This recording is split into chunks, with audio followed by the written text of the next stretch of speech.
So as always, we will wait for people to come in, and then we'll get started. Hello, Bella and Gautam.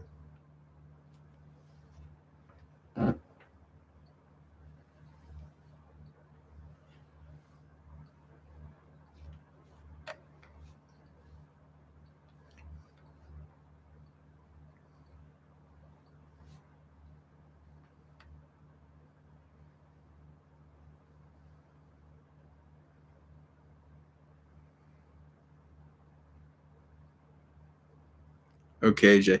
Yeah, is this not awesome? I love this. Yeah, there's all kinds of like Native American and frontiersman accoutrement here hanging on the walls. Some tomahawks. This is all my style from pre-monastic days. I love this stuff. And many of these cabin walls are actually from the 1700s.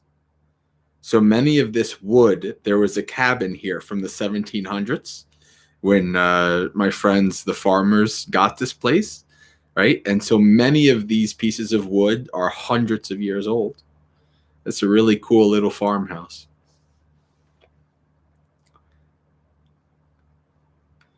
Yeah, yeah. So this is my room. This is where I get to stay when I'm at the farm. Yep.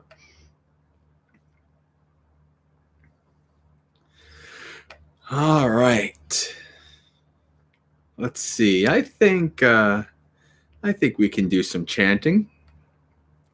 It's enough people to get started. So, as always, going through the chanting book.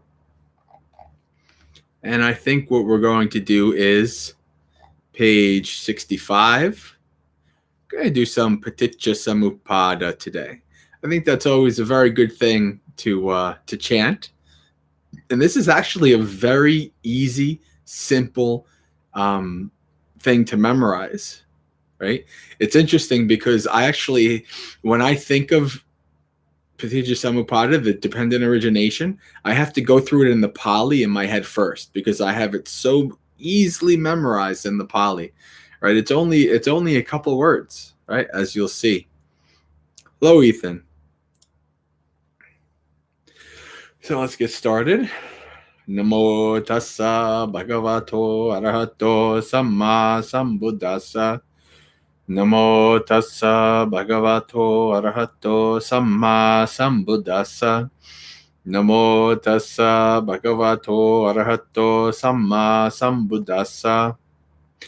Avidya paccaya sankara sankara paccaya vinyanang vinyana paccaya namarupa namarupa paccaya salayatanang salayatana paccaya passo passa paccaya vedana vedana paccaya tanha tanha paccaya upadanang upadana paccaya bhavo bhava paccaya jati jati paccaya jara maranang soka parideva dukkha domanasupaya sambhavanti evametassa kevalassa dukkha kandassa samudayo hoti. Patiloma. Avidyaya tveva sesa viraga niroda sankara nirodo sankara niroda vinyana nirodo vinyana niroda namarupa nirodo namarupa niroda salayatana nirodo salayatana niroda passa nirodo passa niroda vedana nirodo Vedana niroda tanha nirodo tanha niroda upadana nirodo upadana niroda bhava nirodo bhava niroda jati nirodo jati niroda jara maranang soka parideva dukkha domana supayassa nirujjanti. Evametassa kevalassa dukkha kandassa nirodo hoti. Now the English. The arising of the wheel of existence. So dependent arising. Dependent on ignorance, volitional formations arise. Dependent on volitional formations, consciousness arises. Dependent on consciousness, mentality and materiality arise. Dependent on mentality and materiality, the sixfold base arises. Dependent on the sixfold base, contact arises. Dependent on contact, feeling arises. Dependent on feeling, craving arises. Dependent on craving, clinging arises. Dependent on clinging, becoming arises. Dependent on becoming, birth arises. Dependent on birth, aging and death arise, and sorrow, lamentation, pain, grief, and despair. Thus there is the arising of this whole mass of suffering. The cessation of the wheel of existence. Through the entire cessation of this ignorance, volitional formations cease. Through the cessation of volitional formations, consciousness ceases. Through the cessation of consciousness, mentality and materiality cease. Through the cessation of mentality and materiality, the sixfold base ceases. Through the cessation of the sixfold base, contact ceases. Through the cessation of contact, feeling ceases. Through the cessation of feeling, craving ceases. Through the cessation of craving, clinging ceases. Through the cessation of clinging, becoming ceases. Through the cessation of becoming, birth ceases. Through the cessation of birth, aging and death, aging and death cease, and sorrow, lamentation, pain, grief, and despair. Thus there is the cessation of this whole mass of suffering.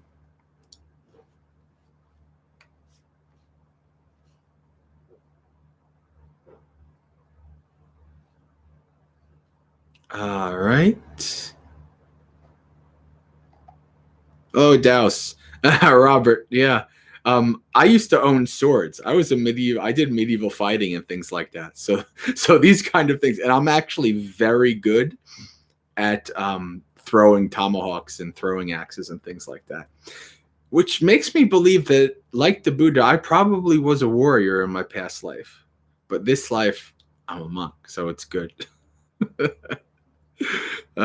Yeah.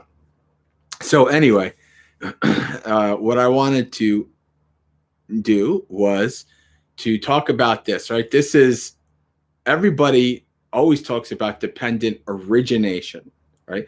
But almost always in the suttas, when the Buddha talks about dependent origination, he talks about dependent cessation as well, right? This is another one aspect of the Buddhist teachings where you see the positive aspect of it, right? You see, like, instead of people saying, oh, Buddhism is so negative and so this and so that, no, right? You can see it right here, right?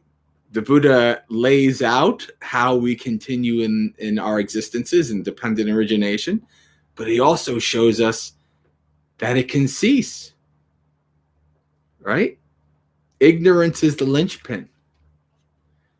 Once that ignorance, or you can think of it as like dominoes, right? If you tip over the domino of ignorance, it knocks over all the dominoes in front of it, right? Once ignorance ceases, then all of the other steps cease, because that's the linchpin, right? So always remember dependent cessation as much as dependent origination, right? The Buddha tells us, the Buddha says, if there were no way out of to stop your suffering, then I would not tell you to practice for the ending of your suffering, right? But since there is a way, I say, practice for the ending of your suffering. I said, the Buddha tells us quite clearly that we can cease our suffering, that there is a way out. Right? And that's very positive, very optimistic, very hopeful. All right. So, friends, let's see. Welcome to Dhammapalooza. Is there anybody brand new here? I don't know. We have about 9 people on the stream. But for those of you who are maybe new, basically what we do here every Monday at 8 p.m. Eastern is a 2-hour festival of Dhamma. right? And we do some chanting, we do some guided meditation later. And for the most part, I like to let Dhammapalooza be kind of roll how you guys want it to, right? Each Dhammapalooza is essentially different, right? Because a lot of it depends on you guys, right? I mean, I could just get on here and I could make a whole, 2-hour setup. I'll go, oh, I'm going to read this sutta, then I'm going to do this, and I'm going to do that. That's easy enough. But I like to have you guys have a hand in guiding how this is going to be, right? So what I like to do is at this time, I have suttas backed up, and I mean, if I need to, I can. If nobody has anything at all, I have plenty of stuff. But if you have a topic you'd like me to talk about, right, you can type it in the chat. If you have a question you'd like me to answer, you can type it in the chat. Right? If you'd like, have a topic for community discussion, we can type it in the chat. Typing in the chat is not it does not interrupt me. It's not disrespectful for me. The community is welcome to actually talk to each other and have conversations in the chat. So feel free to use the chat as much as you like. Obviously, don't spam, but like for real, legitimate, good reasons, feel free to use the chat. So I'm going to wait for now and just look at the chat and see if anybody has any questions or topics you'd like me to discuss. If not, then I have a sutta for us. A very interesting sutta. One of the actual suttas from one of the actual Jataka tales. Right? Many of the stories of the Buddha's past lives were created later. But in the suttas, you can find about 5 or 6. And so one of them is the one that I've chosen today. So let's see. Hello, Gleam Tech. Adrian is liking the background. Yeah, it is. Very mountainly. Well, I'm in the mountains. If you've been coming to my 8 a.m. stream, you can see the mountain every day. Well, Monday through Friday. Instead of my 8 a.m. morning monastery experience where it would have the Buddha Rupa in New York City, now it has the mountains.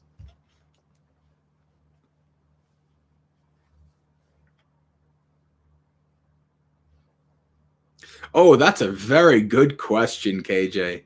Very good question. Right up my alley, actually, because this is something that is near and dear to me. Because it's something that I practiced that was part of my life for many years as a layperson. Right? I'd like to discuss maintaining mindfulness at work, especially with a hectic schedule where there isn't a whole lot of time left. Yeah. Interestingly enough, this Saturday, starting this Saturday, and for the next 3 after it, I'm doing these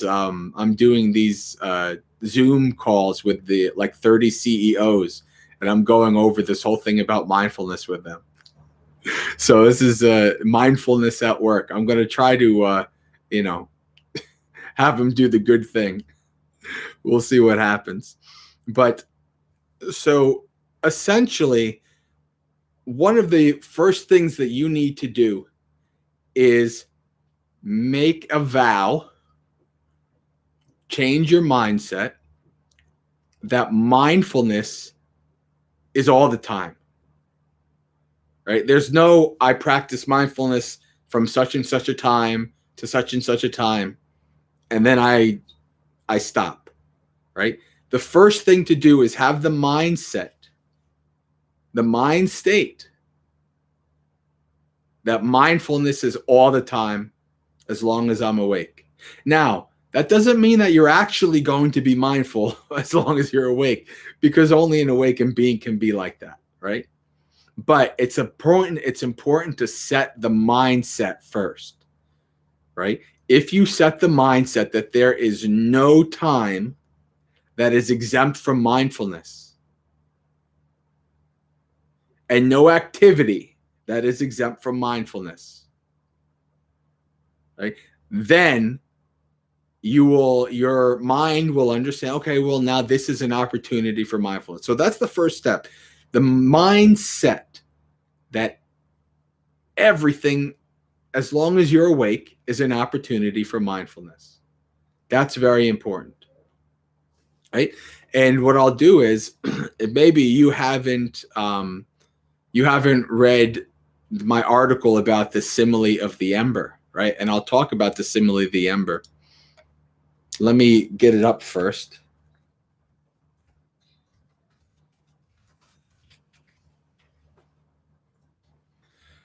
I'll post a link.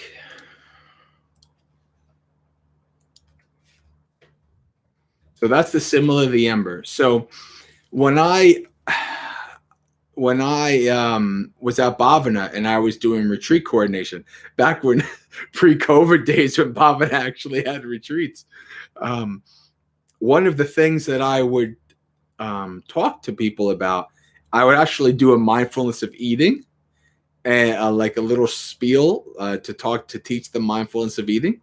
And one of the things that I would introduce is the simile of the ember, right? So normally what happens is people will be like, well, I'm going to meditate for a half hour in the morning, and then I'm going to meditate for a half hour in the evening, right? And so what happens is in the morning, maybe it's pretty easy. There's not a lot of stuff going through your mind, and you meditate, and it's a good, it's a good meditation. And then you go through the day, and you're not being mindful. You're just doing your regular thing, right? And then you go to sit at the end of the day, and your mind's just going a mile a minute, and you're thinking about what happened in the day and what you're gonna have to do tomorrow and all this kind of stuff, right?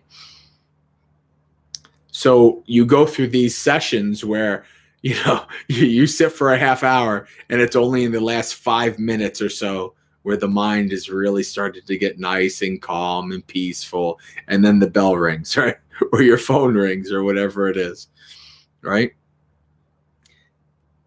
Now, this is where the simile comes in, right? Our ancestors, and I'm not talking about like from wherever country you're originally from, or like your great grandparent. I'm talking about 30, 40,000 years ago, right? When we were all just wanderers, before civilization. We humans came up with the ability to, in the morning, right? Whatever the fire that was left in the morning, there's only little embers, just little embers, barely alive, right? We developed this system where we take a kind of like this. That's like a horn. That's actually that is actually for gunpowder, but basically kind of like this, like using a horn, right? And they would put little like tinder and things in there, little moss, and they'd put the ember in there, right? And they, we don't actually know because we don't know the archaeology, but it's kind of theorized that there was one person who, like, that was their job to like keep the ember alive throughout the day. And what would happen is at the end of the day, if you have ever like went camping and lighted, have experienced lighting fires, it's actually a lot harder than you think, even with a lighter, right? Let alone like using, you ever see those like bow drills, like the sticks and the things, right? To start a fire. These actually very, very hard and time consuming, right? So humans, as we do, right? We invent things and we try to make things easier. We created this ability to essentially carry the fire throughout the day. You walk 20 miles, 30 miles, whatever. Then wherever you stopped for the night, you get a little bird's nest, which is just like lots of like little twigs. And I mean, it could literally be a bird's nest too. Those were pretty good for starting fires. But essentially a bird's nest is just like little twigs and dry grasses and things like that you put together.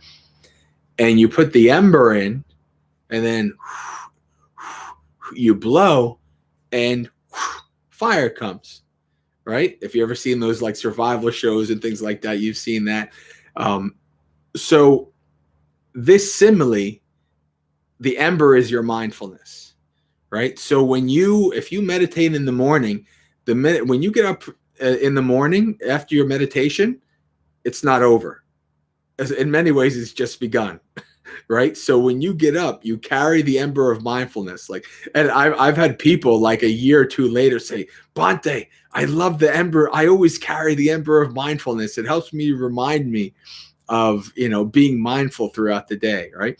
So you have this mindset, you carry this ember throughout the day. No matter what's happening, no matter what's going on, it's all an opportunity to practice mindfulness.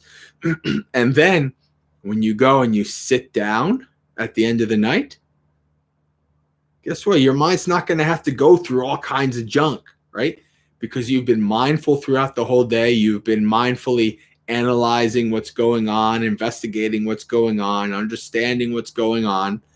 And then at night, you can sit down and meditate and be nice and peaceful, and then you can go to bed, right? So always the first thing is the mindset that you do not stop. Mindfulness is all the time as long as you're awake. Second thing is I suggest doing a little hack that I learned that was actually very beneficial. It's actually taught by many different teachers, and it's called different things. But I just call it 1 in 59. Make it nice and descriptive. So what this was is throughout the day, you will try to, the last minute of every hour, you try to use that minute to stop, pause, close your eyes, follow your breath, or just, scan your body or whatever, right? So you are training your mind to periodically stop, pause, and check in with what's going on with your mind and body, right? When I first did this, I don't think I had like a cell phone. I don't think like this was, there was no like, I'm going to set my cell phone alarm one, every 59 minutes to ring so I can do this. But so it was kind of like for me, and if you do a cell phone, it might be a bit easier. But like the first day you decide, okay, I'm going to do this 1 in 59, right? And then the first day, maybe you're lucky if you remembered 1 hour, right? So you remembered 1 minute the whole day to do your 1 in 59, right? And then over time, maybe you remember 2, 3, 4, and then basically it comes to the point where, literally almost every hour, maybe 5, 6, 7 hours, you're remembering that last minute, right? And then it kind of just turns into, regular practice, right? You don't even have to latch it on to the last minute. Your mind will just naturally kind of come to mindfulness, come to investigation, just stop it. You'll just naturally want to pause, take a break, right? That's important. And the more you practice, especially Satipatthana, right? Learn Satipatthana, understand Satipatthana, implement Satipatthana. The more you do this, it becomes second nature. I've been talking a lot. So let me check the chat here just to catch up with everything here.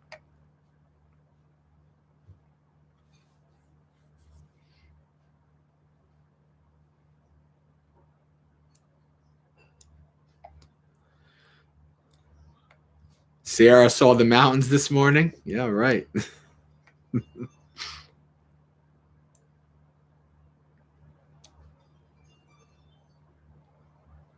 Adriana says, now Adriana has a similar question, but working on a computer.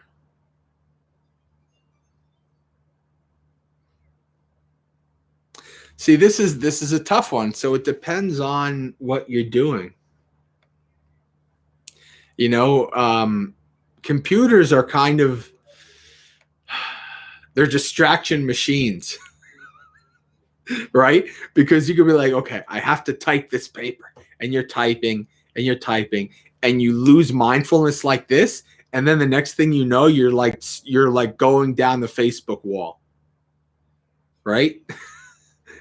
So because the world is literally at your fingertips, then there's a world of distraction literally at your fingertips, right? So what you can do is try to set it up so that it's harder. It takes more steps to reach out for distractions, right? That's an important thing. Because at the very least, if it takes you 3 steps to get to Facebook instead of 1, that's a couple seconds that your mindfulness can kick in. Right? You can realize what you're doing. If it's just one real quick step, then it's very easy to just go and you're done. Right? So being mindful and aware. Now, the other thing you can do is take yourself out of the screen for a little bit. Right? Every once in a while, just take yourself out of the screen, close your eyes, screen's gone. Right? Follow your breath, scan your body, whatever you want to do. Just every once in a while, just take yourself away from it. Right? Because the more you're wrapped up in it, the harder and the longer you're wrapped up in it, the harder it's going to be to maintain that mindfulness. It's like watching a movie, right? I'm like, you get into that movie, and then 2.5 hours later, boom, it's done, right? And you were in, the world didn't exist during that time, at least the world that you're in, right? You were in a dark theater, and you just watched the big screen, and you like just got warped right into the big screen, right? So take yourself away from that big screen.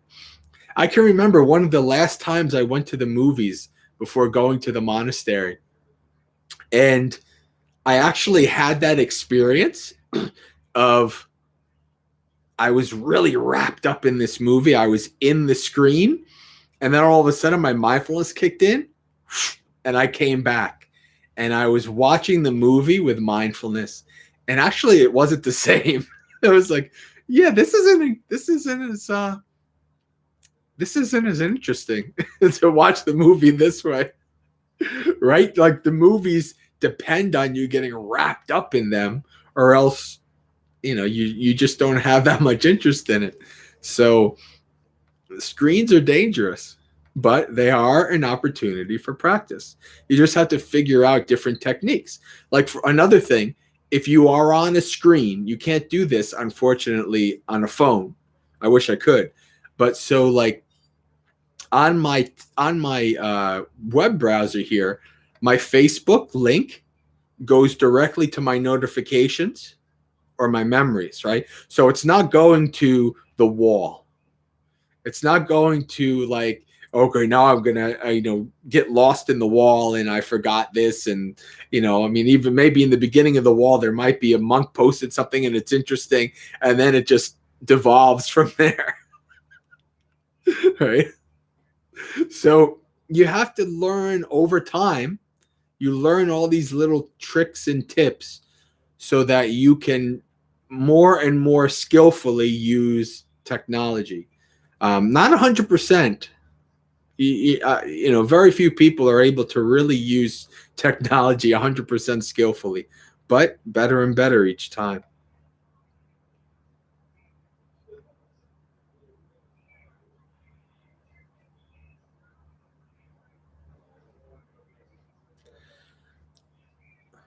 All right. Okay, Jessica's question. I'm going to get to that. I'm just catching up on the chat here.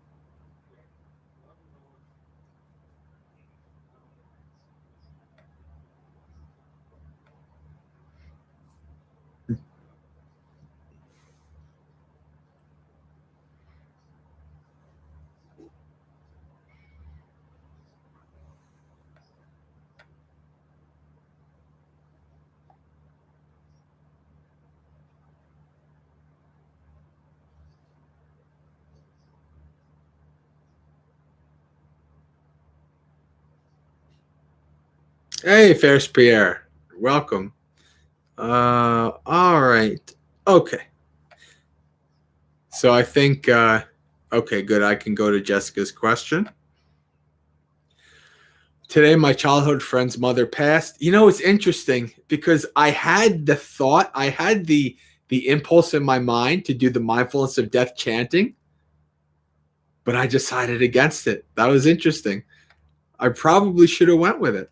That would have made more sense. Um, sometimes if you have an impulse, if you have an intuition, you never know.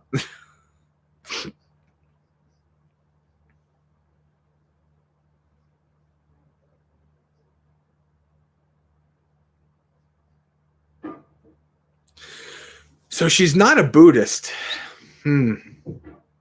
That's a tough one, right? So what I would do is if she's not a Buddhist, it's it's often not skillful to go too deep into Buddha. Like I think Robert mentioned the story of Kisagotami. It's a beautiful story.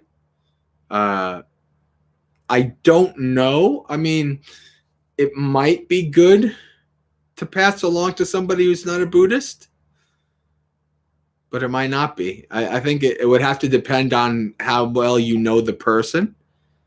Um, but what I would say is when somebody dies, like when somebody loses somebody, the best thing for you to do is to be there, right? One of the things that people make a big mistake out of is they say the worst things at funerals. Why? Because they just don't know how to deal with death. They don't know what to say to somebody who's had somebody who died, right? And so, all those funerals I've gone to in my life, I just have seen all the worst possible things you could say to somebody who just lost a loved one, right? And so, to me, for my money, whatever, the best thing you can do is offer your condolences and say that you are there if they need to talk to you, if you need anything, call me. And then actually be there, right? So don't say that just to say it.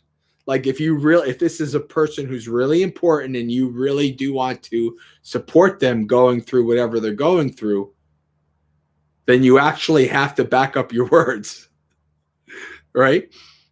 Like for instance, one of the thing that comes to mind is most of you know I was married when I was young and she died of cancer.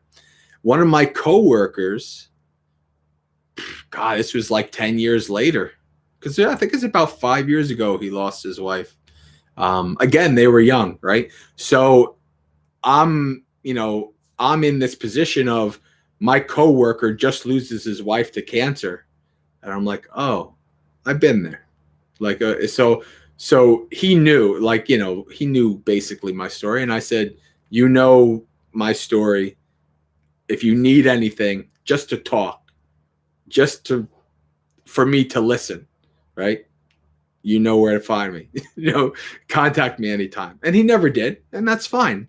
But I offered it because, you know, as somebody who's been there, and by that point, it had been 6, 7 years already. So, you have some experience in things, and you might be able to help somebody, right? So that's what I mean, right? Like, you don't have to go out of your way to do something grand, just literally to kind of just to have somebody to listen to, right, is so important, so that they can just kind of unleash their stuff, like say what because maybe they can't say what they want to say to friends and relatives because they're kind of all in their own junk. Right? Like, it's uh, funerals and deaths and things like that make a lot of people do a lot of wacky things. That's the way it goes.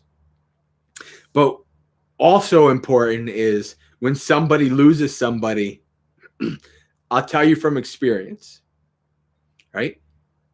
Things seem, I don't want to say things seem normal, but it's pretty okay through the funeral and things like that because lots of people are around you. But then after the funeral and after the burial, right? And I saw this growing up, and then I experienced it for myself, and so I can tell these things. Everybody kind of goes away, goes their own way. Maybe you'll see most people maybe at a wedding or another funeral, whatever, but most people just go back to their own lives, and then you're kind of left, and your life is like totally different. You're like, whoa, right? And then that's actually when the people need the most support, need the most help. It's not during the funeral, it's the weeks and months after, right? Because that's when they'll feel like the most lost and the most alone and all these kind of things, right? So to keep in, to at the very least check in with them, just to say, you know, hey, how you doing? Do you want to meet for something, et cetera, et cetera, et cetera, right? So that's important, right? You know, of course, you know, this is somebody that you haven't really had much contact with, but they did lose their mother, right? Losing your mother is, you know, pretty high up there in terms of loss, right? Because this is a being that gave birth to you, right? So you have a strong connection to this person.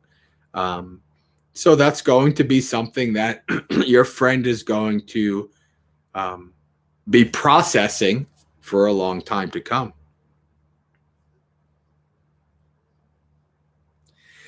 If you do want to give her something, I would say the story of Kisago to me. I think that is probably the best because I'm not going to give her a sutta. You know, it's like, if you have 100 dear ones, you have 100 sufferings. If you have no dear ones, you have no suffering, right? You have to know your audience. So I would suggest, unless she asks something for something specifically Buddhist, I wouldn't suggest giving her much anything Buddhist. If she does, then Kisago to me is good.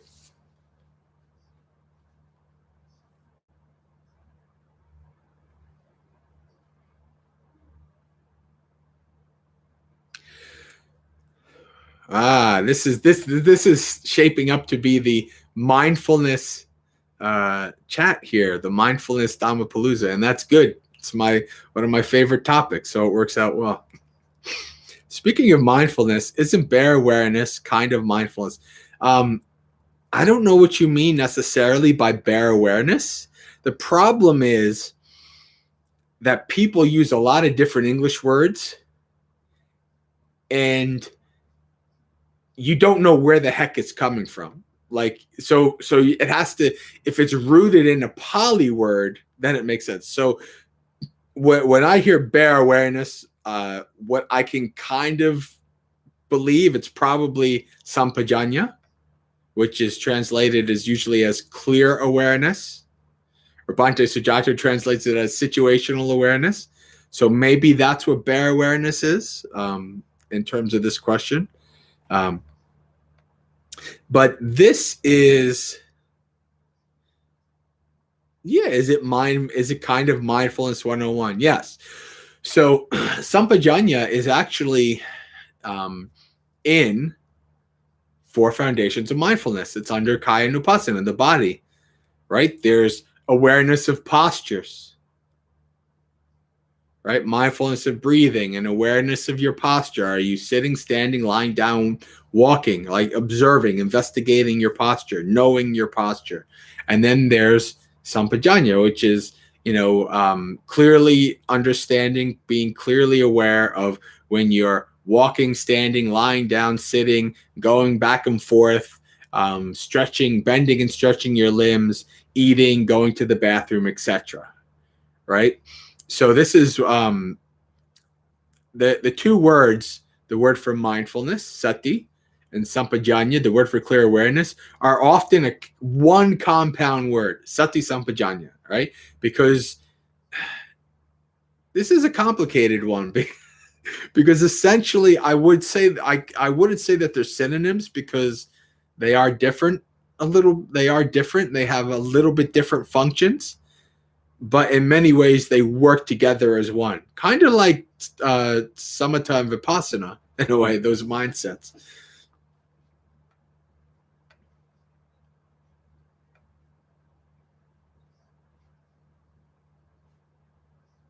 Oh, okay. She's not a Jessica says she has come to me asking for her for help with her feelings and attachments.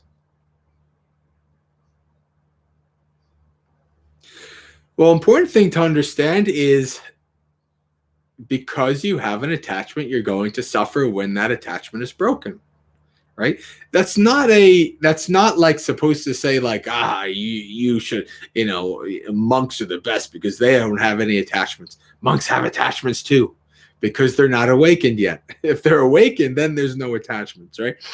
But it's the understanding that we naturally, especially the mother, right? If we don't have attachments to anybody else in this world, often we're going to have at least some kind of attachment to the being that brought us into the world, right? And because we have this attachment, when the loss occurs, then suffering arises. That's just natural. That's the reality of things. Even myself, right? I have a mother. When she dies, of course, I will suffer. Now, will I suffer to the same level as somebody who hasn't been practicing for, 15, 16 years and such, and, knows the Dhamma and all that? Of course not. No, definitely not.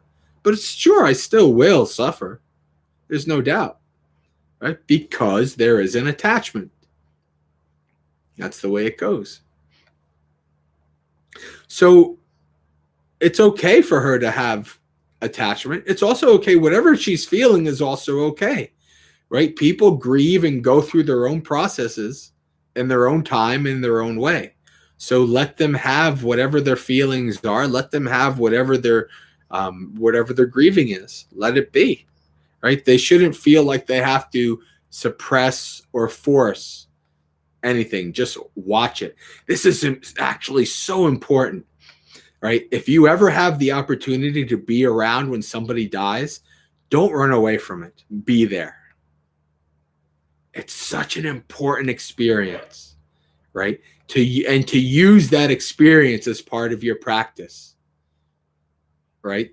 To practice mindfulness, observe what's happening, to see it, to be there with that person, watch as they go through the process as they die. So important. Very important. So if you ever have the opportunity to do it, don't run away from it, right? And that's why you should practice mindfulness of death practices now, so that when the time comes, you can be like, okay, I'm good. I can be there for that person. I can be there with that person when it's their time to go. Very important.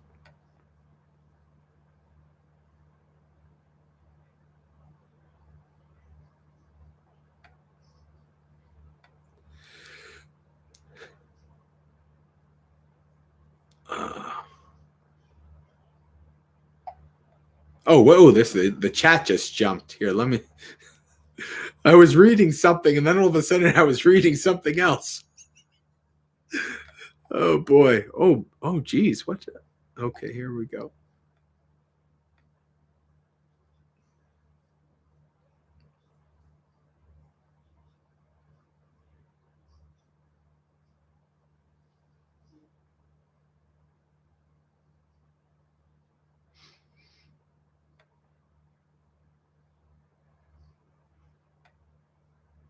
Robert, here he goes. Robert is watching a lot less Star Trek. That's good. Because that show has so little to do with reality anyway, unfortunately. But I grew up on The Last Generation, so I mean, I can't say much. All it does is make me wish I lived in that reality. Yeah. That's what the shows do, for sure. Innovative Dhamma saying, I know many monastics struggling with conscious use of technology even after decades of practice. Yeah. Well, because see, this is the interesting thing. When I went to the monastery, I thought that I wasn't going to have any technology connection for years, right? Because I heard like in some places, like some strict Thai forest places, it's like, after 5 years, you're allowed to have a tablet. Before that, like, you get to use maybe an hour of the computer a week. Like, I was like, okay, chill. This is good. I'm okay. I'm going to do it, and then I come to a place where like there's no restrictions and we're just doing Dhamma online and doing it. And so I've kind of had to learn how to skillfully use it, right? You don't just like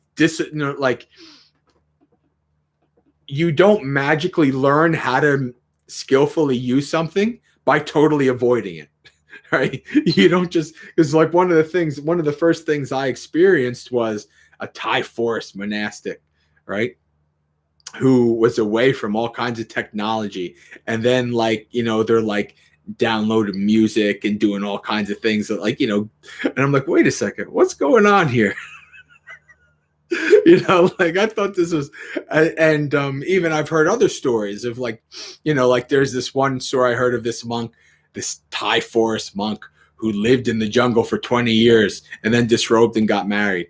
Right? It's like, wait a second, you kind of think that like, oh, living in the jungle for 20 years, that must mean that they're awakened. Not necessarily, and most likely not, right? Oftentimes having that experience is how you train, right? How you get better, right? How you learn, okay, oh boy, I wasted a lot of time. How do I figure out how to never see the Facebook wall again? I don't need to see the Facebook wall. I would like to, like if I had, like in 2016, this is like most of my people on my Facebook wall was all Dhamma. Like it was great, Dhamma, Dhamma, Dhamma. And then the election, and then it just turned to hell. And I was like, oh man, I can't even find the Dhamma anymore. It's like I'd have to like sift through like 80 posts of junk to see one Dhamma. I'm like, okay, it's not worth it. I'm done. I'm done with the Facebook wall. This is a joke, right? So I don't go on the Facebook wall anymore. It's not worth it. Like every once in a while when I do, something important does come out of it. Like I see something that I'm glad I saw, right? But for the most part, it just ends up being a waste of time, unfortunately.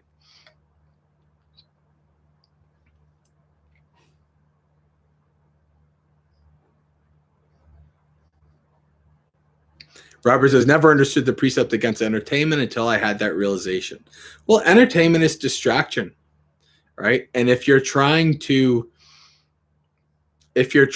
practice, so deep states of jhana and indulging in lots of sensual pleasures don't match. Right? So if you're indulging in lots of entertainment, it's very unlikely that you're going to be able to get into deep states of samadhi, like jhana, right? So you kind of have to let go of that physical pleasure, right, to get the spiritual pleasure. And that's not an easy thing to do. That's not an easy thing to do.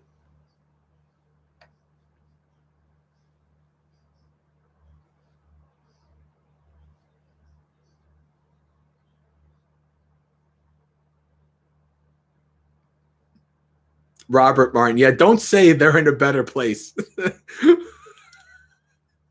Yeah, don't even talk about where the person might be. Just give your condolences to the living. And, wow.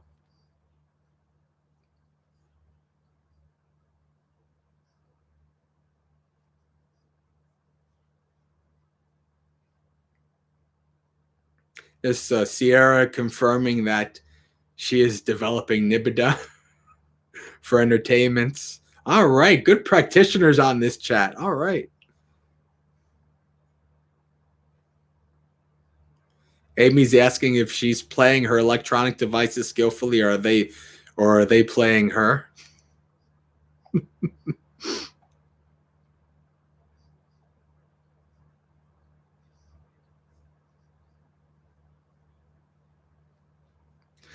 All right, so you guys took me up on my offer. You guys really having a conversation. I don't have if I just look at everybody's conversation, it's gonna waste a lot of time.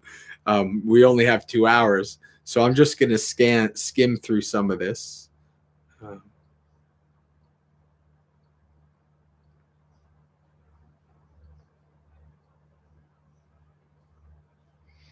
Social dilemma. All right, very good. I'm happy to see some of the discussion here.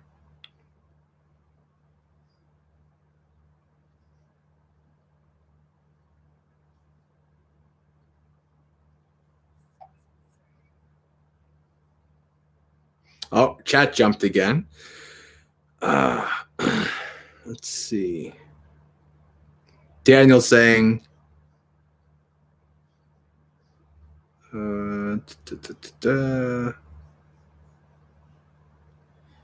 is this about suffering or is this about the path? I'm not sure I understand that question.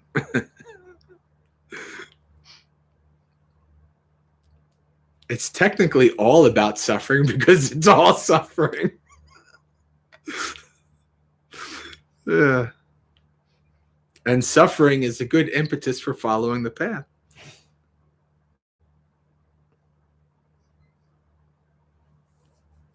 All right. Okay. CR says, Bante, what's your opinion on learning from multiple teachers as opposed to sticking with one or select few for a beginner practitioner?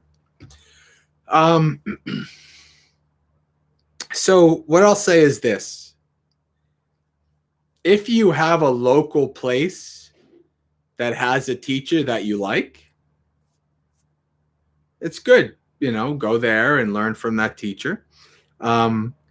I've never had one teacher, and so I've never had that experience. My whole practice, as most of you know, that I was not. Most of my learning was online, right? The Buddhist Center and Second Life and YouTube videos and things like that, and then of course books and stuff like that. And so I never really had like one particular teacher. I had it like kind of like a series. First one I would say is Ajahn Brahm, then Ajahn Chah. Well, I guess, yeah, Ajahn Chah. And then I met a Sri Lankan monk at my first ever retreat at a Mahayana monastery. And he taught me walking meditation, which changed my life. That was so even though I only was with this monk for 3 days at a Mahayana retreat, I still consider him to be one of the people who was a big influence on me, one of my teachers, right? And then Bhante G, right? And Bhante Silananda. So like I've had this progression, this path where I've kind of come into contact at different times and in different ways with different teachers. And I've been able to learn from them all, right? So I think each person's path and each person's proclivities depends on, how it's going to go, right? If you can have one teacher, that's fine. But what I will say, though, is if you do have just one teacher, never give your agency over to them, right? Still question them. Even the Buddha says to question, him, right? So there's no one living teacher that I could say I would only listen to this teacher. There just isn't. Because I can, every single one, I can say, oh, they say lots of good stuff here, but this, no, I can't go for this over here. Like, right. So there's not just, for me, there's no one particular teacher I could say I would just believe and agree and follow just everything that one teacher says. It's just not that. And maybe that's just my proclivity as well, right? So for me, I've had lots of different teachers, but really what I would say is I've been grounded in the suttas, right? So even though I've learned from a lot of different monastics, my grounding has been the suttas. So it's not like I've been like, I'm going to learn about such and such over here and such over here. And so it's really been, here are the suttas, and this is what all the different teachers say about the specific suttas, right? So that's really been my path. I've had that kind of central grounding of having the suttas there, right? And of course, you take one sutta and ask 5 different prominent monastics, and you can get 5 different answers about a lot of different things. That's just the way it goes. So I guess that my biggest teacher or my biggest framework is the suttas, right? That's been the one consistent thing throughout, is the suttas.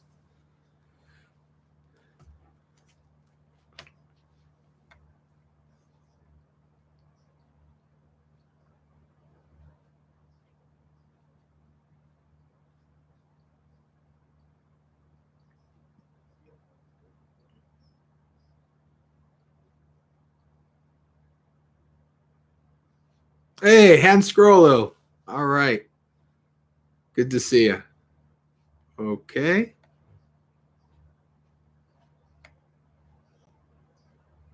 Gray's just going through a breakup. Ain't that the nature of life, right?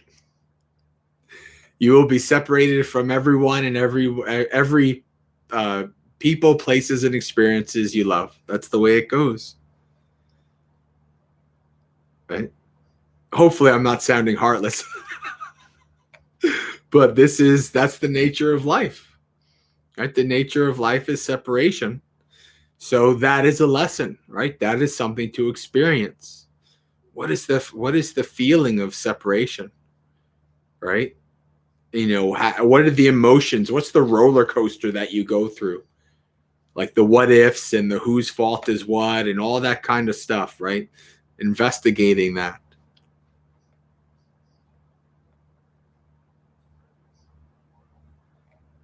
And investigating how you'd want to separate from somebody, right? Do you want to separate in, like some really negative way that's harmful and I mean, obviously you have no say on how the other person wants to separate from you, but for yourself, like, do you want to, like, you have, I always found it's very nice if there's a breakup, it's just to do it in such a way that I have no regrets, right? Like, okay, we're going to break up. It's okay.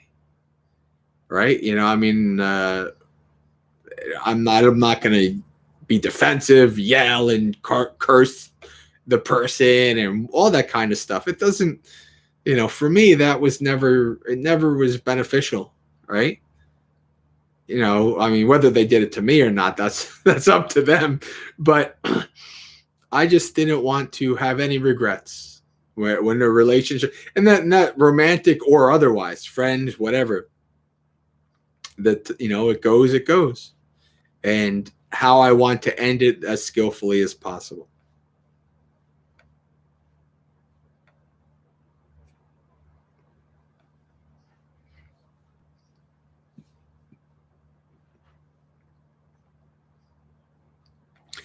All right, people ditching Facebook, very good.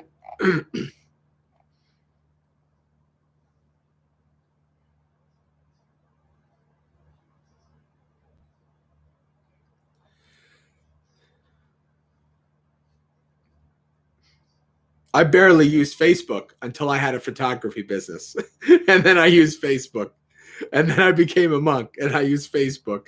So before that, though, I had like, I only made sure I had like 30 friends. And like I barely used it. But, it has its uses.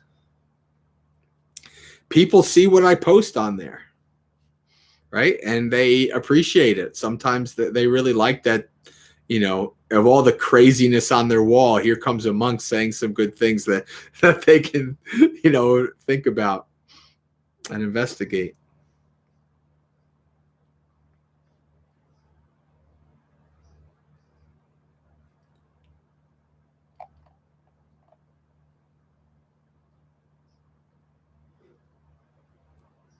Hey, Ronaldo, can you say more about walking meditation? Sure.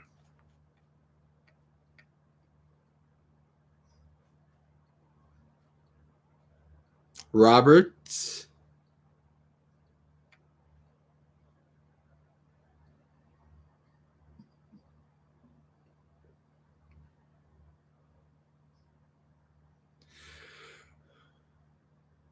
I don't know if I understand your question, Robert. I find nothing to be an impediment more than anything. Oh, noting. Okay. Okay, yeah, I'll talk about noting. So, can you say more about walking meditation? Well, it depends on what you'd like to know about. Um, the Buddha taught us to in the suttas to practice in the four postures: sitting, standing, lying down, and walking. Right. So, what the Buddha didn't give in the suttas is specific walking meditation instructions. That's one thing that is absent from the early texts. You see in many suttas that there are monks and the Buddha himself walking back and forth, but you never really get detailed instructions, right?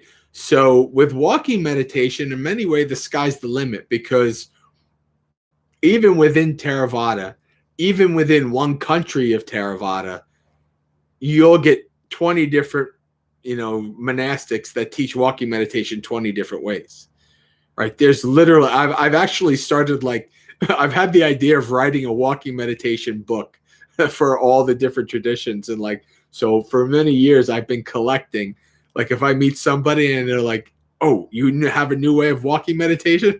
This teacher, let me learn this. Let me see this. Right. And in the early days, I practiced a lot of different types. But really, for me, what ended up being the most beneficial was the way I was originally taught. Right. And so essentially just very basics. Actually, I have on my YouTube channel, I have, if you Google or YouTube Bhante Jayasara or Student of the Path walking meditation, you'll see a video or two about it, for that. But essentially what you're doing the basic of what you're doing in walking meditation is very similar to sitting. Right? If you're sitting, you're practicing mindfulness of breathing, you're following the breath coming in and out. When you're walking, you're following the feet, right? The feeling of the feet pressing against the floor, right? And if you get really mindful, you actually can start to feel the weight of the leg, the feet lifting and all that kind of stuff, right? You feel the tendons, like in the foot, the tendons moving and all kinds of things like that. The calves. So you get to if you really get really focused and really into deep state of concentration, you can experience way more. Like one of the insights that I gained is like there is literally no such thing as standing still. It doesn't exist. It seems like it does, but if you're actually paying attention while you're standing still, you're actually kind of like a building in the breeze. You're kind of going like this, and your legs, the tendons in your legs are balancing. They're controlling, right? To kind of keep you as straight as possible. That was a really interesting thing that when I first noticed that. Right. And I can notice it anytime I'm doing my walking meditation. And the walking meditation is usually done between 2 points. So over here, you're standing, you do standing meditation, right? And then you walk to the other side, turn around, stand meditation for a little bit, take a couple deep breaths or, center yourself again and walk back and forth. So walking meditation is really, really interesting, really good. It is something that, really I highly suggest doing along with your sitting meditation. It's a very important thing.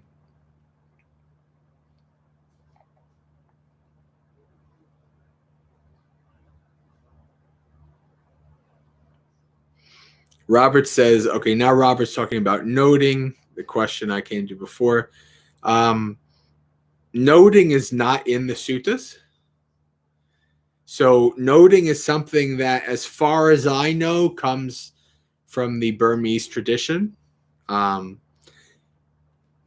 I tried it in my early days because one of the only monks that was online on YouTube back in 2007, 2008 was Bhante Yuttadhammo, right? And his major practice that he's learned and that he teaches is noting is a major part of that, right? And so I practiced noting in the beginning. It just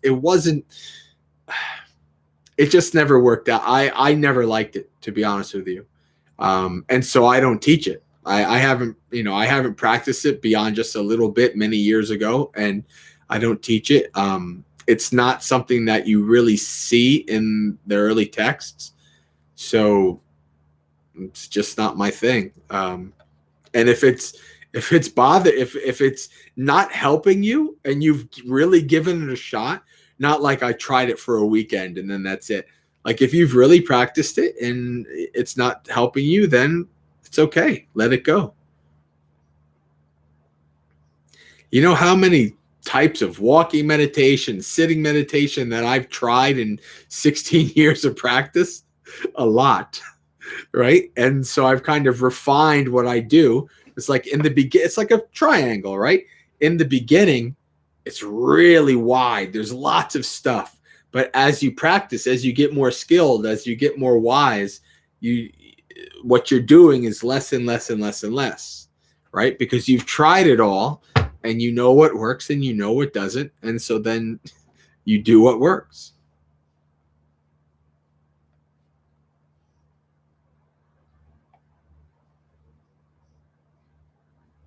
I don't know what the interesting idea is, Ethan, but it's good that there is an interesting idea.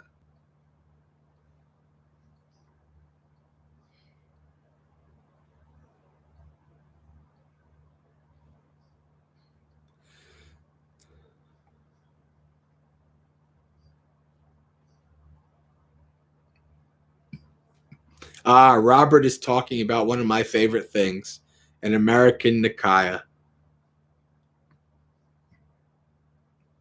So one of the issues with developing an American Nikaya is this.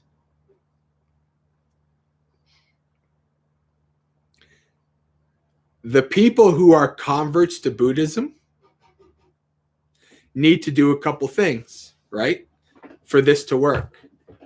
And this is not a cultural thing. This is how the Buddha set this up, right?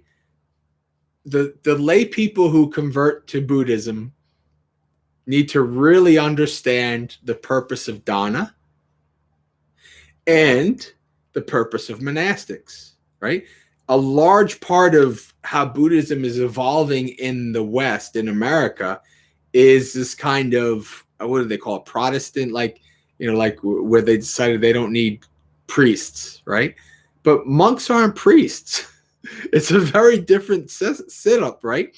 And so monks, if there's no monks, there's no Buddhism.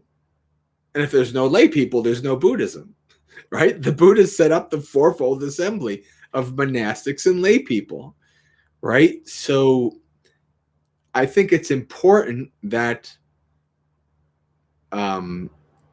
Western converts really get an understanding of dana and supporting. This is like one of the things.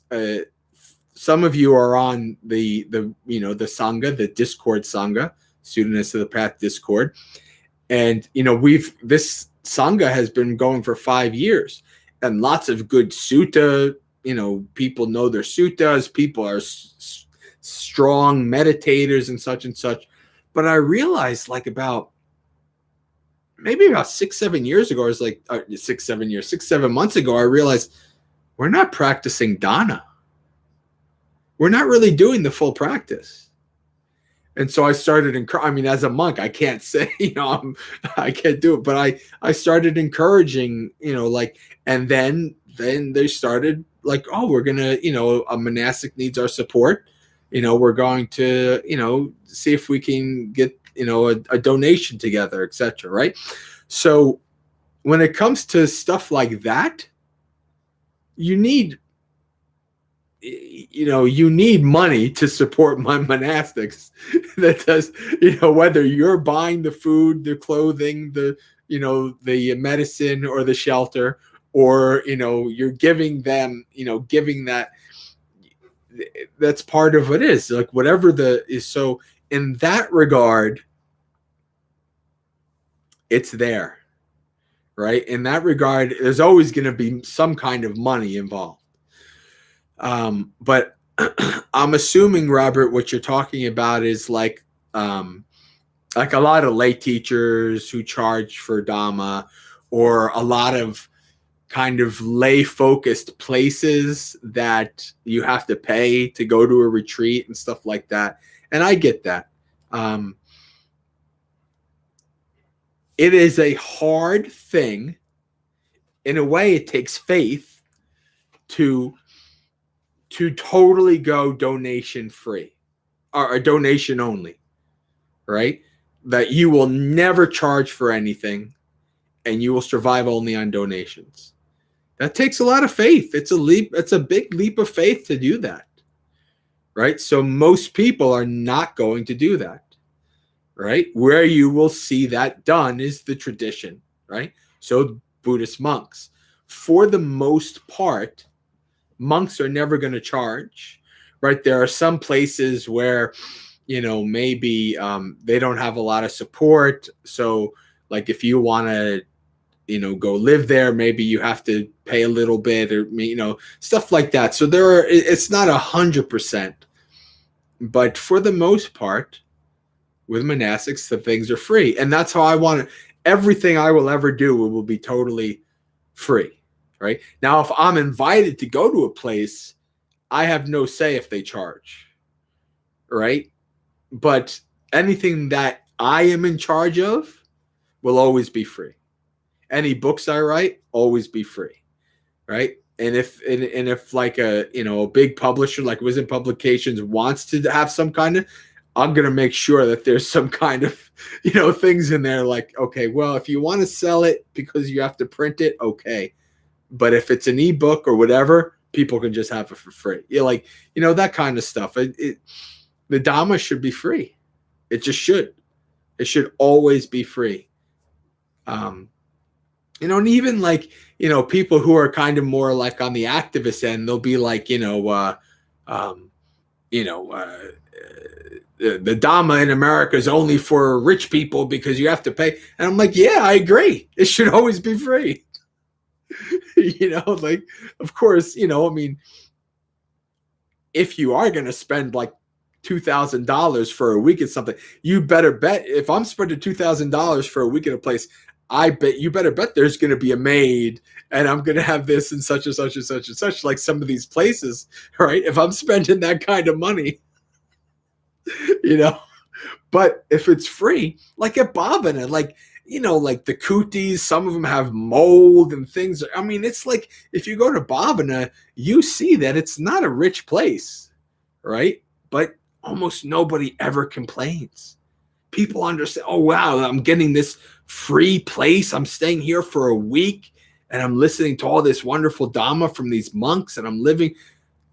This is priceless, right? So in many ways, money makes things worse, right? Because expectations rise. Like if I have to pay, I better get what I'm paying for. All right.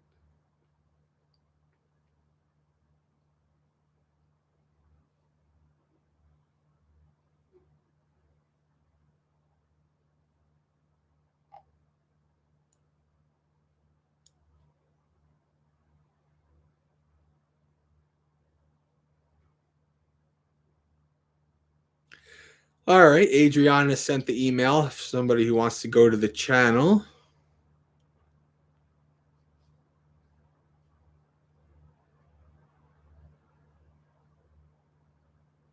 Ah, good. A Dharma Punks guy who teaches for Dana. Very good. I like Dharma Punks.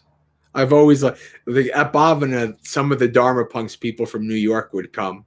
Not only just the teachers, I mean like the actual like practitioners who went to those places.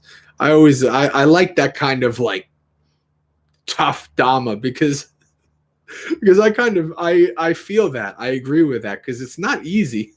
The practice has never been easy, so having a little bit of that toughness, I think, is a good thing.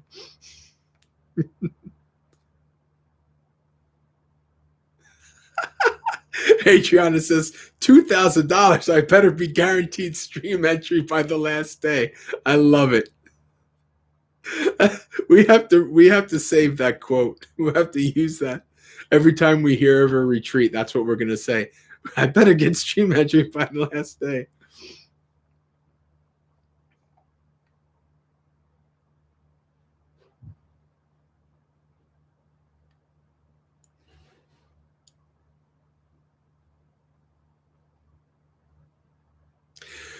So Hans Grollo has a question here. Bante, we have to, wow, time is flying. So pretty soon we're going to do our guided meditation.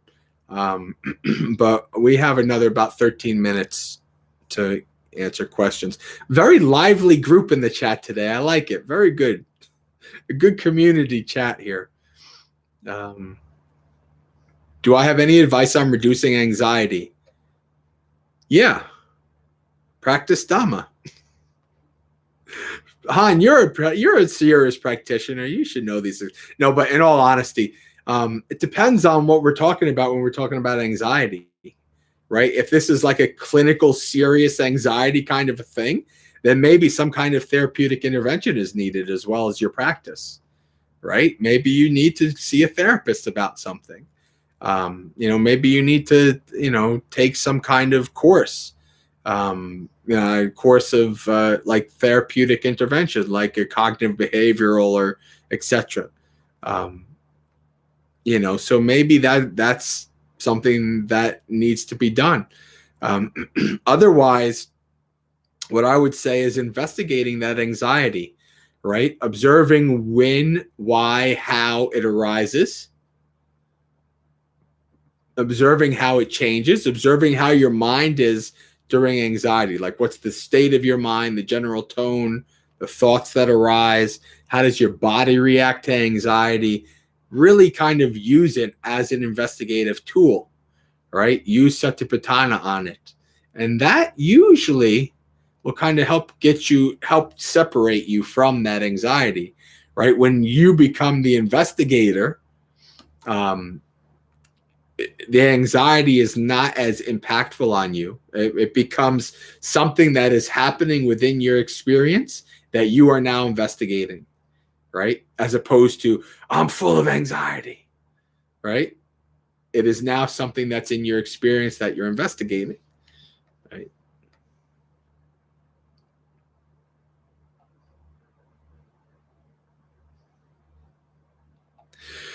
Amy says, monks also have to be willing to sometimes recognize and decline offerings that they know are not made in good faith. No? So it depends on what you mean by good faith. When I, especially in the last couple of years, when I really started ranking up and like being invited to a bunch of different places and a bunch of different states and teaching at a bunch of different places. And in the beginning, it was just small groups. Then it turned into places that charge. And that's when I had to really have a think.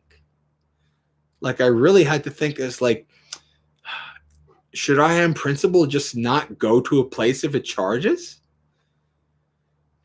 And I thought, and I looked at what other monks, the big name monks do. And I thought about it and, I thought,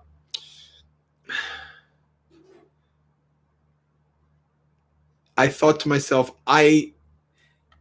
it's better that I don't, if some place invites me and they're a legit place and they have, honesty, even though they charge and all that stuff, then I'll go. It's okay. Like there's nothing that I'm going to teach there that people are going to miss out. Like everything I'm going to teach in that place is going to be online somewhere for free. It's not going to be, or they can go to one of my retreats that's free, right? It's never going to be like, they're never going to get what I'm going to teach there, right? For instance, like I'm doing a online retreat with Southern Dharma in North Carolina next month, right? And I knew it was going to be a charge because that's what they do.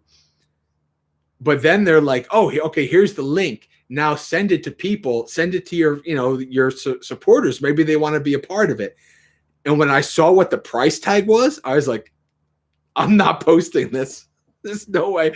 I couldn't in good conscience say, here, come to my retreat. And it's like $160 for a 4-day online retreat. No way. I'm not doing it. Right. So I'll do the retreat. Right. But I'm not going to advertise it. I'm just not. They can advertise it. They can do whatever they want, but I'm not going to do it because it's just a bit much. Right.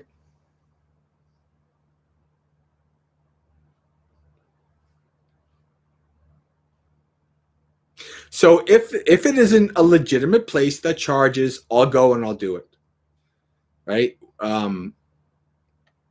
Because I don't want to limit where I teach Dhamma. Right? I think if places like that should invite more monks, because as far as I know, they don't. I'm not talking about Southern Dharma. I'm talking about just like places that charge, right? And maybe because they feel like they shouldn't charge if there's a monk there, and maybe they shouldn't. But then again, like there was another place I went in North Carolina like a year or two ago, Charlotte Insight, right? And they charged, but it was like $30. And like, so I felt a little bit better about that. I was like, okay, it's not, I mean, most people could do $30 for a day, with a monk, or 2 days with a monk. That's not too bad. But it is an unfortunate thing that as a monk and as somebody who gets invited to teach places that I have to think about.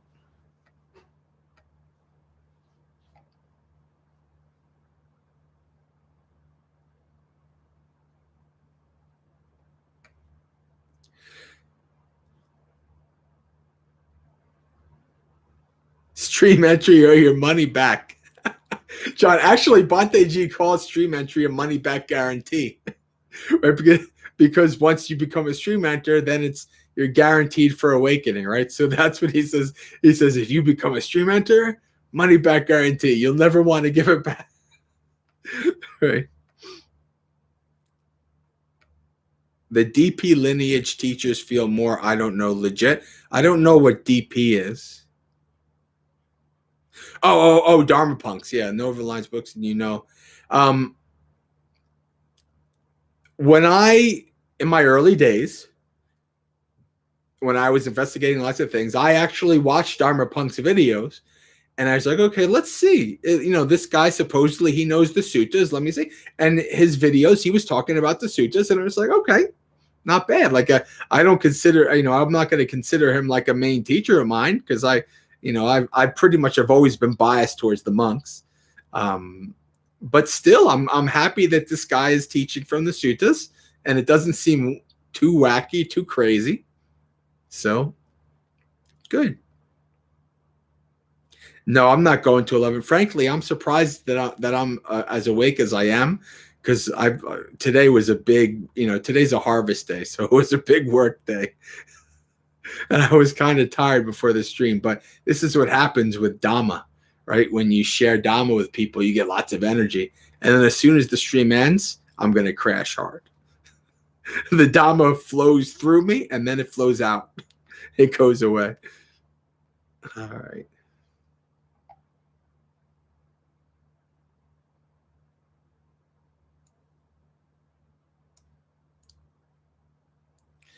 Sierra says, Bhante, do you ever do retreats that you host or plan to for a day or two?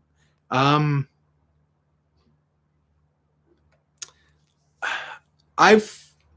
it depends on what you mean. Like in terms of in person, once COVID is over, I'm sure I'll be traveling again. Like I really like in person stuff. Online retreats, like doing this is one thing, but an online retreat, it's not a retreat.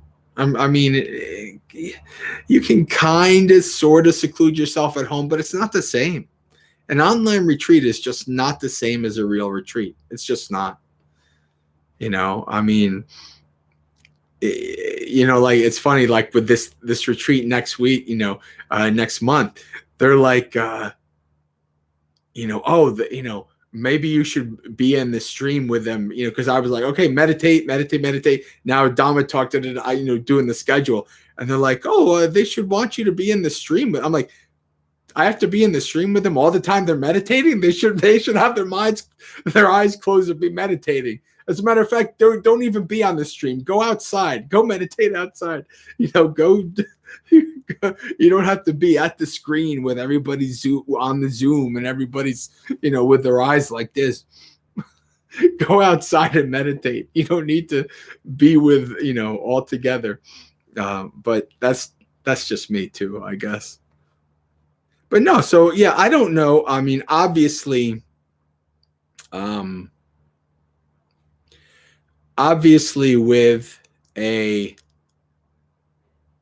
with retreats, as soon as COVID, I might do some online retreats. We have a channel on our Discord Sangha for doing retreats. It was an idea I thought I had during the beginning of the of COVID. But I've in many ways, like this past year, this COVID year, there's been a lot of stuff that I'm dealing with, that I'm going through my own practice and stuff like that. And I haven't really thought a lot about doing a lot of this stuff other than just the Dhammapaloozas and things like that. I don't know. I have been focusing on myself a lot this last year, and it's good because I needed it. I really did. I was doing too much for everybody else and not enough for me. So I need to get the balance back again.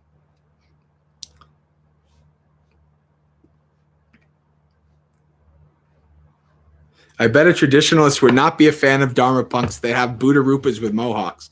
That's fine with me, because the Buddha statue is really not a traditional thing. The Buddha statue is something, well, in terms of like the early Buddhists, there's no such thing as Buddha statues. So whether it's a Thai Buddha Rupa, Sri Lankan Buddha Rupa, Dharma punk's Buddha Rupa, to me, doesn't matter. Now, of course, you're 100% accurate in that if a Burmese, people came and saw that, they would not be happy with a Buddha Rupa with the mohawk. That's definitely true.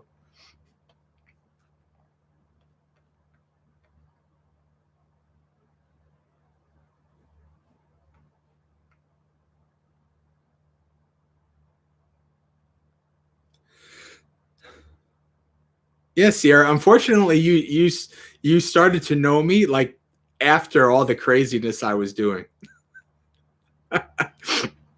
Like the last 2018 and 2019, I was coordinating and teaching at 12 retreats a year at Bhavana. I was doing 10 to 12 travel retreats. So I was literally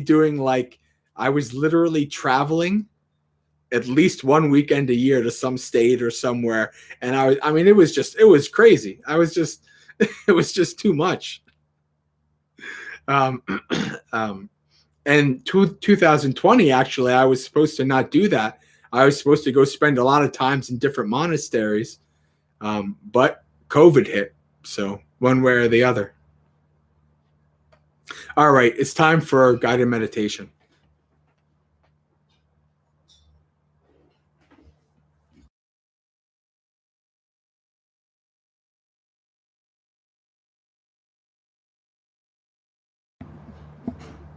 I'm just going to grab a drink here because I'm starting to get hoarse before I do our meditation.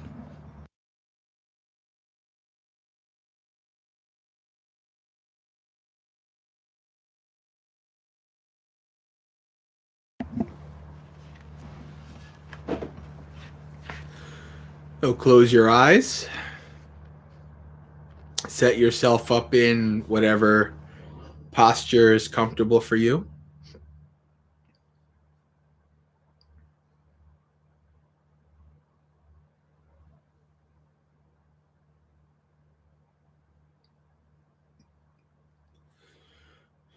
We'll begin by doing a little scanning. Scanning through your body before long periods of sitting is good for two things.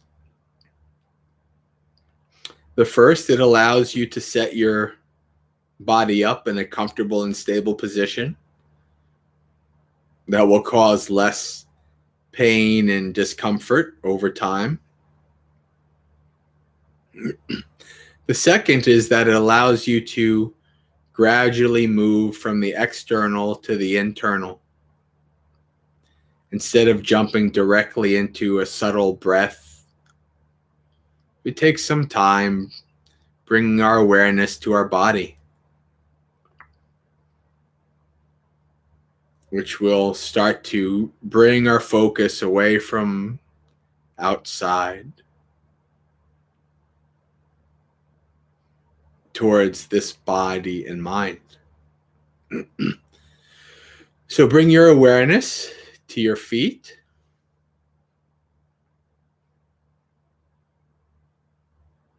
Come into contact with any sensations you feel there. What is the feeling of the feet pressing against the floor?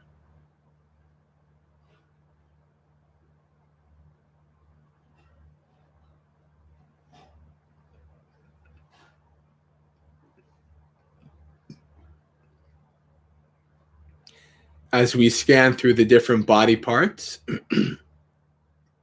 becoming aware of sensations that you might feel will allow you to notice if there's small feelings of discomfort or an imbalance in your posture. This allows you to adjust your posture now so that you don't have to later. A small discomfort or imbalance now can turn into something much larger later on. So spend time in the beginning to go through this process.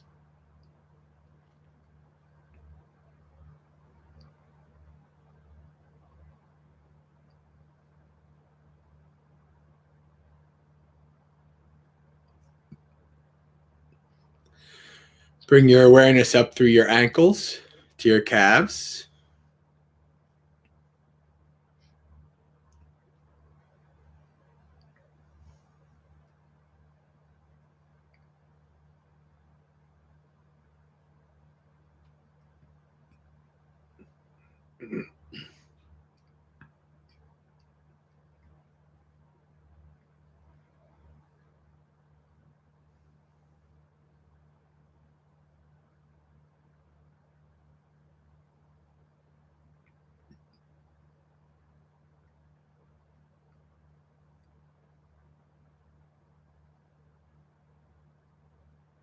To your knees,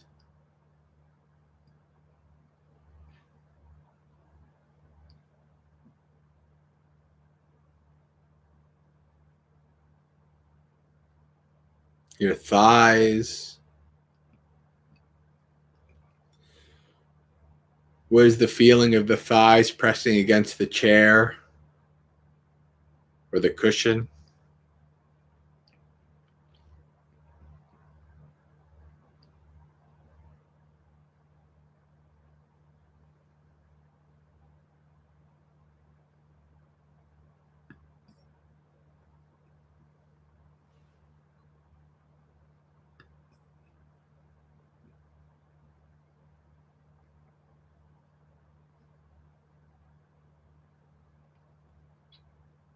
Bring your awareness to your pelvis, hips, and buttocks.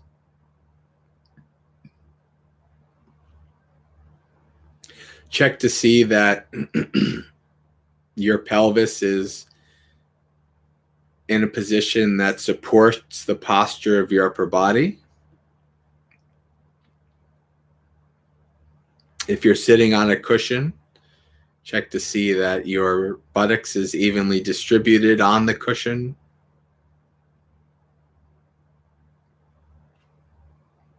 The lower body acts as the foundation for the posture of the upper body, just like the foundation of a house supports the house above it. So take some time to make sure that your foundation is stable and comfortable, supporting good posture.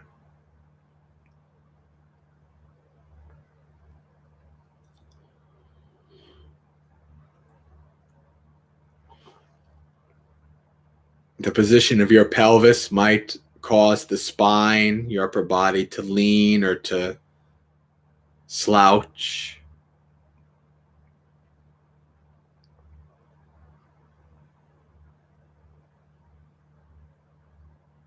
Check your upper body's, your spine's position in that regard.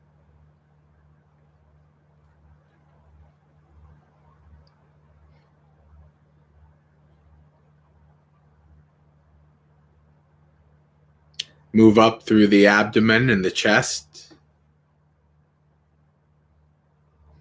Is your spine resting naturally, not being stretched out, slouching, but just resting in its normal position?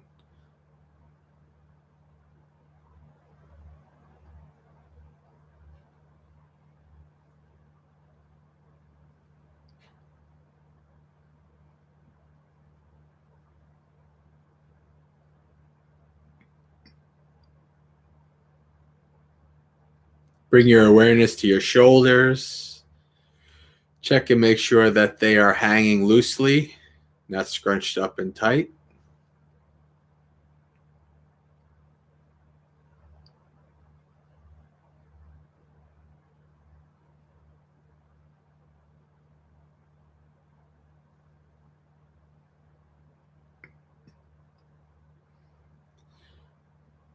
Bring your awareness down through your elbows and your hands. The position of your elbows and hands does also affect the posture. So check to make sure that they are in a comfortable position that supports your posture, does not cause your upper body to lean or slouch.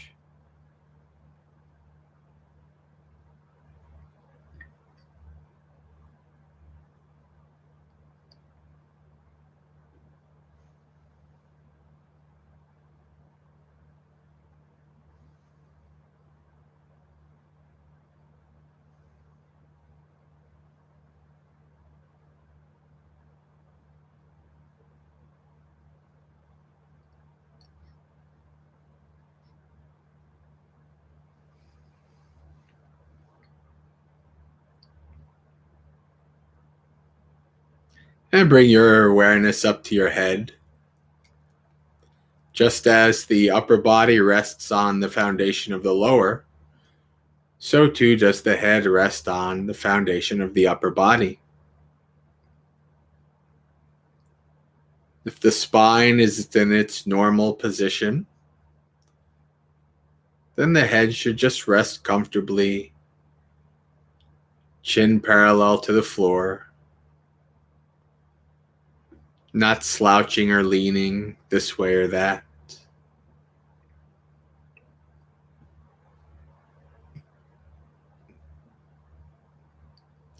If you are able to set your body up in a comfortable and stable position, maintaining that position will be almost effortless. Much of the pain that comes from meditation comes from the straining and stretching of the back, trying to keep the posture here or there.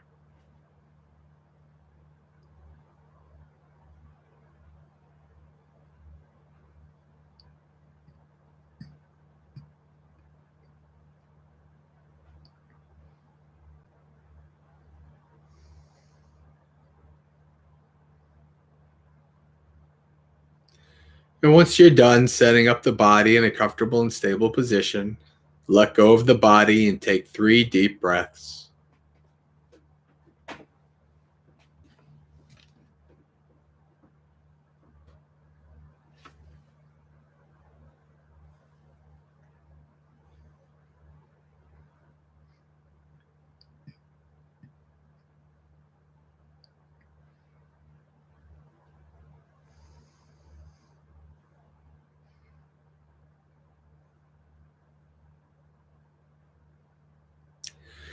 Now let go of the breath. From here on in, you do not want to control or manipulate the breath in any way.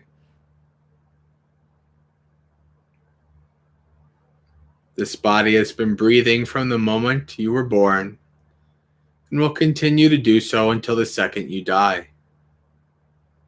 It doesn't need you to do its job. Your job is to simply investigate and observe, to abide with this body as it breathes in and breathes out.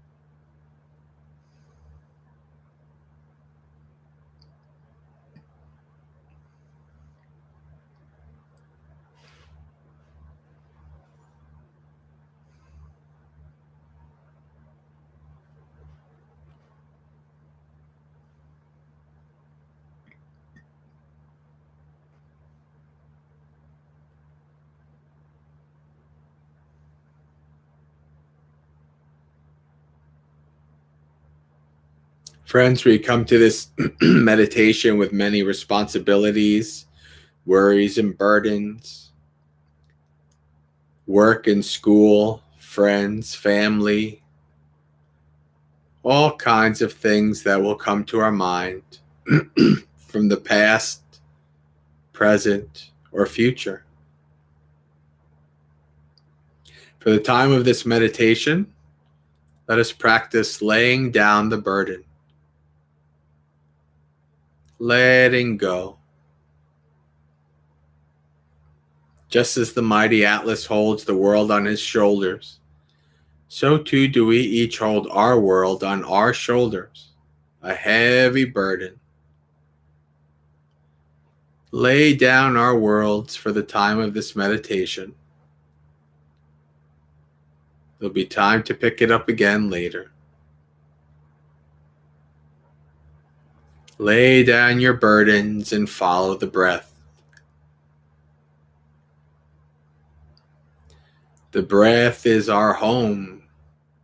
It's always there, waiting for us to return whenever we need to.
As you're following your breath, you will become distracted. This is normal. You did nothing wrong, nor did you fail. This is simply the mind showing you its craving, showing you how it works. Whenever you're distracted, first acknowledge that you've become distracted away from your breath. Practice letting go, and then return to the breath. However many times you get distracted, acknowledge, let go, and return over and over.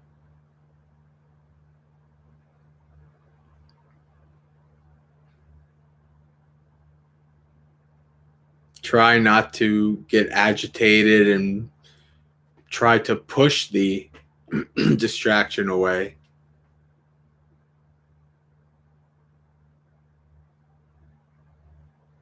nor get involved with it. Like it and think about it more and more. Try not to give your distractions any of your energy, your like or dislike. Try to let them be and return to the breath.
Every once in a while, check in with the state of your mind.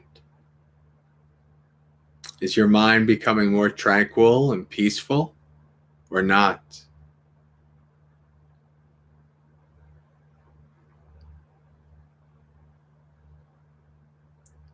If so, you may begin to notice more subtle characteristics of the breath.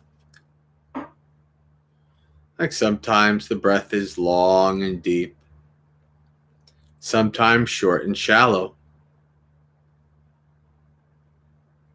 Start to observe these more subtle characteristics of the breath if you can.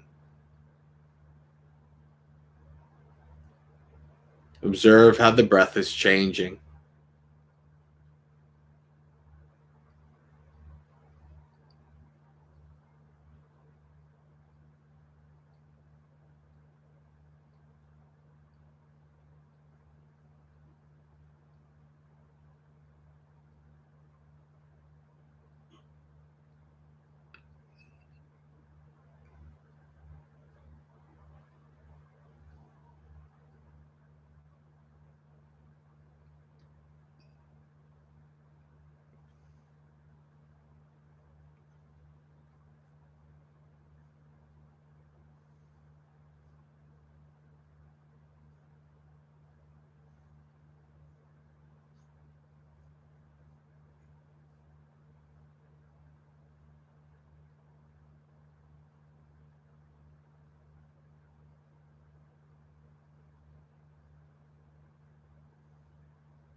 Slowly start to come out of your meditation. Come from the internal to the external. Aware of the room that you're in. Slowly opening your eyes to the live stream. What's going on the screens.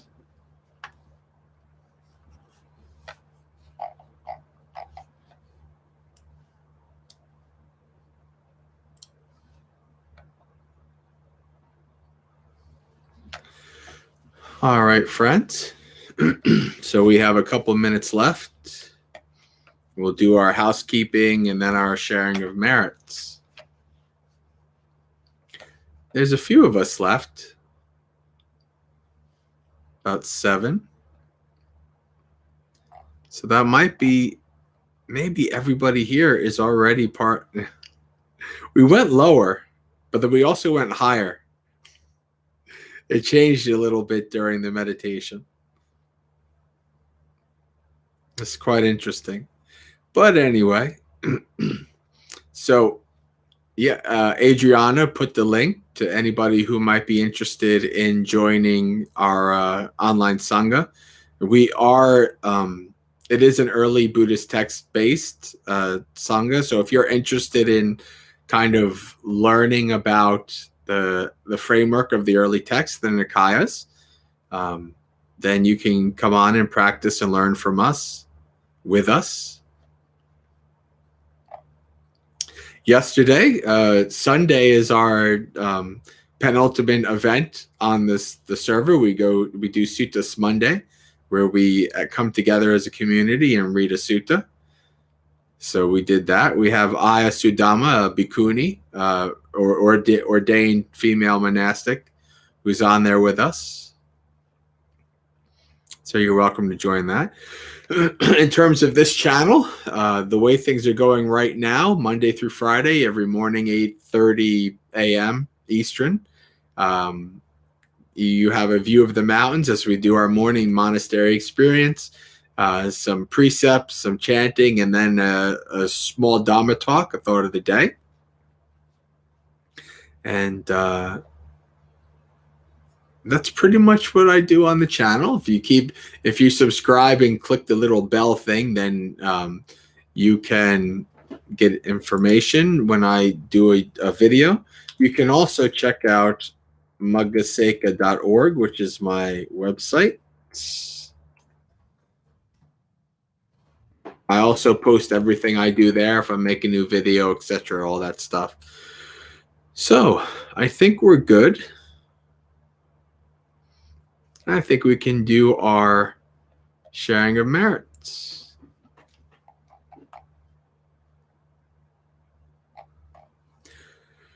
Dukkha patta chane dukkha, bhaya patta chane bhaya, soka patta chane soka, hontu sabbe pipaniyo, etavata cha amehi sampadang punya sampadang, sabbe deva anumodantu sabba sampatti settiya. Akasata chabumata devanaga mahidika punyang tang anumoditva charang rakantu sasanang. Now the English. May the suffering ones be suffering free, and the fear-struck fearless be. May the grieving shed all grief, and may all beings find relief. May all beings share this merit that we've thus acquired, for the acquisition of all kinds of happiness.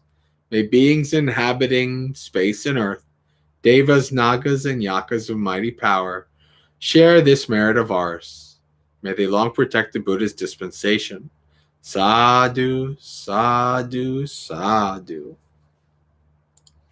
Okay, friends. So I will see you next week. Same time, same place. I realized as I was starting this that the last 3 Dhammapaloozas have been in 3 different places. First, it was in New York. Then it was in New Jersey. And now West Virginia. So I'm going to be in West Virginia for at least probably the next 7 or 8 Dhammapaloozas. So we're going to be in one place for a while. All right, friends. Until next time, Sukihotu, may you be happy, practice well, and be well. I wish you a very spiritually successful and peaceful week. Until next time, friends.